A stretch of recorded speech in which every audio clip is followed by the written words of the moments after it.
ಭಗವಂತನಲ್ಲಿ ಪ್ರಾರ್ಥಿಸಿ ನಾವು ಹಳ್ಳಿ ಮೇಷ್ಟ್ರು ಶಿಕ್ಷಕರಾಗಿ ನಿವೃತ್ತಿ ಆದಂಥವ್ರು.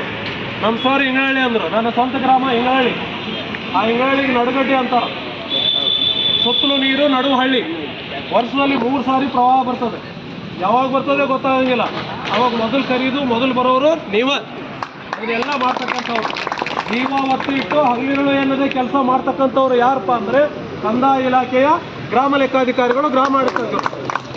ಇಲ್ಲಿ 3 ಮುಖ್ಯ ಬೇಡಿಕೆಗಳಿದಾವೆ. ಒಂದು, ವರ್ಗಾವಣೆ. ಶಿಕ್ಷಕರ ವರ್ಗಾವಣೆ ಪ್ರತಿ ವರ್ಷ ಆಗಬೇಕು, ನೌಕರರ ವರ್ಗಾವಣೆನೂ ಪ್ರತಿ ವರ್ಷ ಆಗಬೇಕು. ಅದೇ ರೀತಿ ಗ್ರಾಮ ಆಡಳಿತಾಧಿಕಾರಿಗಳ ಒಂದು ವರ್ಗಾವಣೆನೂ ಪ್ರತಿ ವರ್ಷ ನಿಯಮಾನುಸಾರ ಆಗಬೇಕು.